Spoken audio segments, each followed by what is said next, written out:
পৌষ পার্বণ কিন্তু সেই কবেই চলে গেছে, পিঠে খাওয়া কিন্তু এখনো বন্ধ হয়নি। এই তো আবার সেদিন বানিয়েছিলাম দুধ পুলি পিঠে। ঘরে একটা নারকেল ছিল, তো ভাবলাম বেশি দিন থাকলে যদি নষ্ট হয়ে যায়, তাই এটা দিয়ে কিছু একটা বানিয়ে ফেলি। তারপর আর কি বসে বসে নারকেলটা কুড়িয়ে তার মধ্যে গুড় অ্যাড করে খিরসা বানিয়ে নিয়েছিলাম। আর এদিকে কড়াইতে কিছুটা জল গরম করে তার মধ্যে একটু একটু করে চালের গুঁড়ো দিয়ে খুব ভালো করে মিশিয়ে নিয়েছিলাম। জলের পরিমাণটা অল্পই রেখেছিলাম যাতে ডোটা বেশি লুজ না হয়ে যায়।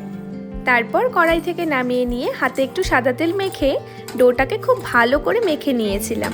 তারপর একটা সুতির কাপড় ভিজিয়ে ভালো করে চিপে জলটা বের করে ডোটাকে ঢেকে রেখেছিলাম।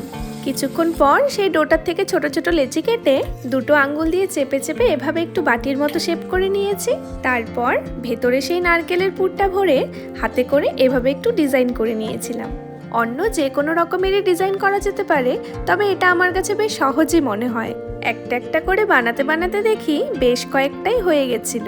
এদিকে অন্য একটি পাত্রে দুধটা সামান্য একটু গরম করে তার মধ্যে মিশিয়ে দিয়েছিলাম আমুল স্প্রে। সেটাকে দুধের সাথে খুব ভালো করে মিশিয়ে খানিকক্ষণ জাল করে নিয়েছি, যাতে দুধটা একটু ঘন হয়ে আসে। দুধটা কিছুটা ঘন হয়ে আসলে তারপর একটা একটা করে পুলি পিঠেগুলো দুধের মধ্যে ছেড়ে দিয়েছিলাম। সেগুলোকে দুধের মধ্যে কিছুক্ষণ সেদ্ধ করে নিয়েছি, আর মাঝে মাঝে একটু নাড়িয়ে নিচ্ছিলাম যাতে নিচে কোনোভাবেই লেগে না যায়। এবারে গ্যাসের ফ্লেমটা লোতে রেখে সামান্য একটু পরিমাণে চিনি আর খানিকটা খেজুরের গুড় অ্যাড করেছিলাম। আমার কেন জানি না মনে হয় যতই খেজুরের গুড় অ্যাড করি না কেন, সামান্য একটু পরিমাণে চিনি না অ্যাড করলে মিষ্টিটা যেন ঠিক ব্যালেন্স হয় না। যাই হোক, এবারে আমার দুধ পুলিও একদম রেডি। গরম গরম খেতে কিন্তু বেশ ভালো লাগে। যতদিন ঘরে খেজুরের গুড় থাকবে ততদিন আমার ঘরে এইসব চলতেই থাকবে।